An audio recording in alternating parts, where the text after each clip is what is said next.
Hello student, मैं अभिनव कुमार सिंह। आज आप लोगों के सामने बायोटेक्नोलॉजी फर्स्ट पेपर का पहला टॉपिक डीएनए आरएनए उसके संरचना और उसके प्रकार के बारे में अध्ययन करेंगे। तो चलिए शुरू करते हैं। आज हम लोग पढ़ेंगे डीएनए आरएनए के बारे में। तो सबसे पहले आते हैं nucleic acid. Nucleic acid nucleus के अंदर पाया जाने वाला वो जेनेटिक मटेरियल होता है जिसे हम मुख्य रूप से डीएनए और आरएनए दो प्रकार से जानते हैं। डीऑक्सीराइबोन्यूक्लिक एसिड जिसे हम डीएनए के नाम से जानते हैं, और राइबोन्यूक्लिक एसिड जिसे हम आरएनए के नाम से जानते हैं। यह कोशिका विभाजन के समय सेल के इन्फॉर्मेशन को एक जनरेशन से दूसरे जनरेशन तक पहुंचाने का कार्य करता है। न्यूक्लिक एसिड न्यूक्लियोटाइड मोनोमर से बना होता है। न्यूक्लियोटाइड में मुख्य रूप से 3 कंपोनेंट्स होते हैं। पहला नाइट्रोजनस बेस, दूसरा 5 कार्बन का शुगर जिसे पेंटोज शुगर कहते हैं, तीसरा फॉस्फेट ग्रुप। डीएनए और आरएनए दोनों में ही नाइट्रोजनस बेसिस जो उपस्थित होते हैं मुख्य रूप से 4 प्रकार से होते हैं। डीएनए में एडेनिन, ग्वानिन, साइटोसिन और थाइमीन होता है, जबकि आरएनए में थाइमीन की जगह पे यूरासिल होता है। आप देख सकते हैं कि ये जो न्यूक्लिक एसिड है ये न्यूक्लियोटाइड मॉलिक्यूल्स होते हैं। ये न्यूक्लियोटाइड मॉलिक्यूल्स न्यूक्लियोसाइड और फॉस्फोरिक एसिड के मिलने से बनते हैं। हम कह सकते हैं कि न्यूक्लियोसाइड में जब फॉस्फोरिक एसिड मिल जाता है तो वो न्यूक्लियोटाइड का फॉर्मेशन करता है। तो न्यूक्लियोसाइड जो होता है, न्यूक्लियोसाइड में मुख्य रूप से नाइट्रोजनस बेसेस होते हैं और शुगर मॉलिक्यूल होता है। ये जो नाइट्रोजनस बेस होता है ये मुख्य रूप से 2 प्रकार का होता है। पहला प्यूरिन्स में एडेनिन और ग्वानिन होता है, जबकि दूसरा पैरामिडीन में साइटोसिन, यूरासिल और थाइमीन होता है। डीएनए और आरएनए की संरचना में यही यूरासिल और थाइमीन का ही अंतर होता है। डीएनए में थाइमीन होता है जबकि आरएनए में यूरासिल होता है। और ये जो शुगर होता है जो डीएनए में पाया जाता है उसे हम डीऑक्सीराइबोस कहते हैं, और जो आरएनए में पाया जाता है उसे हम राइबोस शुगर कहते हैं। आप उसकी संरचना में अंतर को देख सकते हैं कि ये है राइबोस शुगर। यहाँ पे आपका कार्बन नंबर 1, 2, 3, 4 और 5, ये 5 कार्बन का पेंटोज शुगर है। इसके सेकंड कार्बन पे जो हाइड्रोक्सी मॉलिक्यूल है, आप देखोगे कि डीऑक्सीराइबोस में यहाँ पे ऑक्सीजन का रिमूवल होता है, इसीलिए हम इसे डीऑक्सीराइबोस का नाम देते हैं। आप निम्नलिखित विभिन्न संरचनाओं को देख सकते हैं प्यूरिन और पैरामिडीन्स का। ये एक पायरल ग्रुप होता है जो डबल हेलिकल होता है। आप देख सकते हैं एडेनिन और ग्वानिन को, और इधर सिंगल साइक्लिक मॉलिक्यूल्स या हेक्सासाइक्लिक के रूप में आपके डिफरेंट पैरामिडीन्स ग्रुप हैं, यूरासिल, थाइमीन और आपका साइटोसिन। आप इस संरचना में देख सकते हैं कि जो नाइट्रोजनस ग्रुप होता है इनकी संरचना लगभग एक जैसी होती है, क्योंकि यहाँ पे आप देखेंगे डबल बॉन्ड के द्वारा ऑक्सीजन जुड़ा है, यहाँ पे भी जुड़ा है। इन यूरासिल, थाइमीन और साइटोसिन की संरचना लगभग एक जैसी होती है। बस अंतर इतना होता है कि ये जो 5 नंबर का कार्बन है, इस 5 नंबर के कार्बन पे मैथेनिन के केस में CH3 जुड़ा है, और जबकि अगर हम साइटोसिन की बात करें तो यहाँ पे ऑक्सीजन की जगह पर NH2 एमिनो मॉलिक्यूल जुड़ा हुआ है। डीएनए और आरएनए दोनों में ही 4 विभिन्न प्रकार के न्यूक्लियोटाइड्स मॉलिक्यूल्स होते हैं। अगर हम डीएनए की बात करें तो जैसे DNTP, ATP, GTP, CTP और TTP होता है, जबकि आरएनए में DATP, GTP, CTP और UTP होता है। आप दोनों की संरचना में अंतर देख सकते हैं यहाँ पर। अभी इसको हमने डिस्कशन किया है। आप यहाँ पे बात करते हैं बेसिस का, जैसे ये एडेनिन, ग्वानिन, साइटोसिन, यूरासिल और थाइमीन, ये बेस सीक्वेंसेस होते हैं। राइबोन्यूक्लियोसाइड्स की अगर बात करें तो यहाँ पे AGCUT से हम इसको रिप्रेजेंट करते हैं, जबकि डीऑक्सी राइबोन्यूक्लियोसाइड्स की बात करें तो DADGDC होता है। अगर एडेनिन की बात करें तो यहाँ पे जो राइबोन्यूक्लियोटाइड बनता है AMP, ADP, ATP इस रूप में बनता है। ग्वानिन की बात करें तो GMP, GDP, GTP। ये जो मॉलिक्यूल्स होते हैं ये एनर्जी मॉलिक्यूल्स को रिप्रेजेंट करते हैं, और जब भी सेल्स में एनर्जी की आवश्यकता होती है तो वहाँ पे ये एनर्जी ATP के ही रूप में दिए जाते हैं। अगर हम इसकी संरचना की बात करते हैं तो ये हमारा पेंटोज शुगर हो गया, ये नाइट्रोजनस बेस हो गया या फॉस्फोरिक एसिड हो गया। जब इसमें एक सिंगल फॉस्फेट मिलता है तो इसको एडेनोसिन कहते हैं। जब इसमें 2 फॉस्फेट मिल गया तो AMP, इसको एडेनोसिन मोनोफॉस्फेट। 2 फॉस्फेट मिल गया तो ADP, adenosine diphosphate. 3 phosphate molecule मिल गया तो इसको ATP, एडेनोसिन ट्राइफॉस्फेट कहते हैं। एनर्जी लेवल की बात करें तो सबसे ज़्यादा एनर्जी ATP की, फिर ADP की, फिर AMP की होती है। अगर इसका ब्रेकेज होता है तो आप यहाँ पे देख सकते हैं कि एनर्जी का रिमूवल होता है। यही एनर्जी फर्दर केमिकल सिंथेसिस में रिस्पॉन्सिबल होते हैं। पॉलीन्यूक्लियोटाइड की अगर हम बात करते हैं तो पॉलीन्यूक्लियोटाइड में क्या होता है कि जो कार्बन पेंटोज कार्बन होता है, उस कार्बन के तीसरे नंबर पे हाइड्रोक्सिल ग्रुप होता है, जबकि 5वें नंबर पे फास्फोरिक एसिड का ग्रुप होता है। और ये इसी डायरेक्शन में डीएनए और आरएनए का इलांगेशन करते हैं। आप यहाँ पे देखोगे कि 5 इन डायरेक्शन में इसका इलांगेशन होता है। जैसे कि आप देख सकते हो कि एक न्यूक्लियोटाइड सीक्वेंसेस है, जैसे ये न्यूक्लियोटाइड सीक्वेंस है, यहाँ पे बेस पेयर्स है, ये आपका तीसरे नंबर का हाइड्रोक्सी ग्रुप है, 5वें नंबर पे यहाँ पे हाइड्रोक्सी ग्रुप है। तो ये 3 प्राइम एंड और 5 प्राइम एंड आपस में मिले पॉलीन्यूक्लियोटाइड बना लिए और यहाँ पे वाटर का रिमूवल हो गया।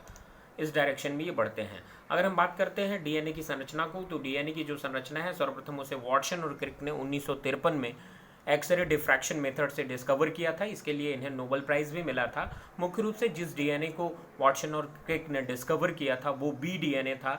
इसके अलग भी डीएनए के प्रकार होते हैं जिसे हम ए डीएनए और जेड डीएनए के नाम से जानते हैं। ये डबल हेलिकल डीएनए का स्ट्रक्चर है और ये इसका 3D स्ट्रक्चर है।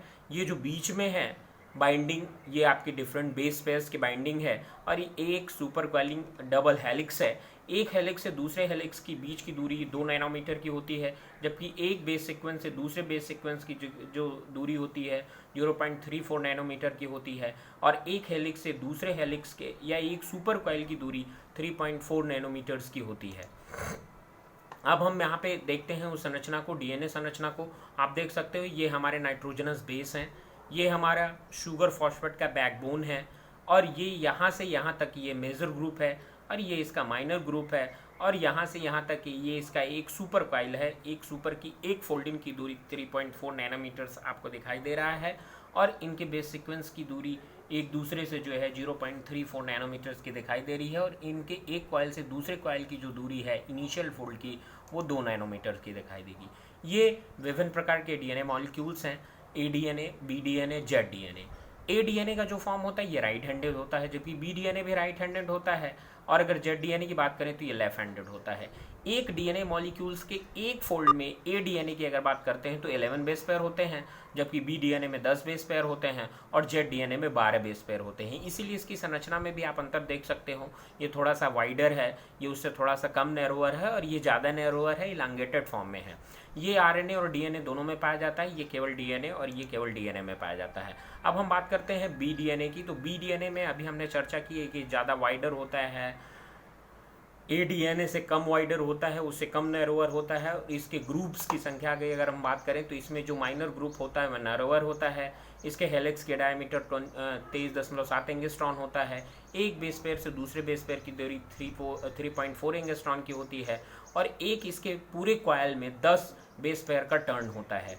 जबकि अगर हम ए डीएनए की बात करते हैं तो ये भी राइट हैंडेड होता है, ये बी डीएनए की अपेक्षा ज़्यादा वाइडर होता है और जेड डीएनए की भी अपेक्षा ज़्यादा वाइडर होता है और ये आरएनए डीएनए डुप्लेक्स में भी पाया जाता है।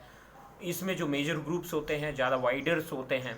इसमें एक हेलिक्स की डायमीटर की बात करें तो 25.5 एंगस्ट्रॉन का होता है और एक से दूसरे की दूरी जो है 2.3 एंगस्ट्रॉन की होती है। एक पूरे हेलिक्स का टर्न 11 बेस पेयर का होता है। जेड डीएनए ज़्यादा नैरोअर, ज़्यादा इलांगेटेड फॉर्म में पाया जाता है। इसमें एक हेलिक्स से दूसरे हेलिक्स का जो डायमीटर होता है एक पूरे हेलिक्स का 18.4 एंगस्ट्रॉन होता है।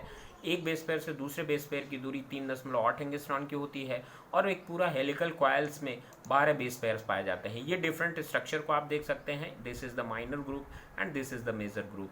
ये डिफरेंट स्ट्रक्चर हैं। अब अगर हम बात करते हैं डीएनए के बायोलॉजिकल फंक्शन का, तो मुख्य रूप से डीएनए का जो कार्य होता है वो सेल्स के अंदर, कोशिका के अंदर प्रोटीन की सिंथेसिस का होता है और ये प्रोटीन को कोड करते हैं और ये जो प्रोटीन सिंथेसिस की प्रक्रिया है ये मुख्य रूप से ट्रांसलेशन और ट्रांसक्रिप्शन में पूर्ण होती है। इसके अलावा ये डीएनए का रेप्लिकेशन करता है, डीएनए इनहेरिटेंस का कार्य करता है।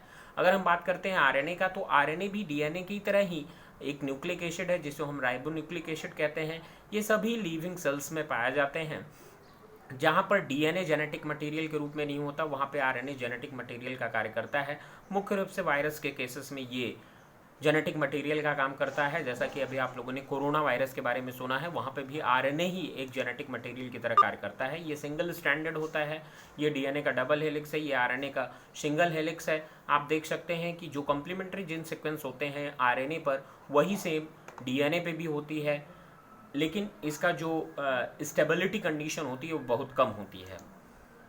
अब हम विभिन्न प्रकार के आरएनए मॉलिक्यूल्स की बात करते हैं। ये आरएनए विभिन्न प्रकार के होते हैं, mRNA, tRNA, rRNA, snRNA, small silencing RNA, टीएमआरएनए।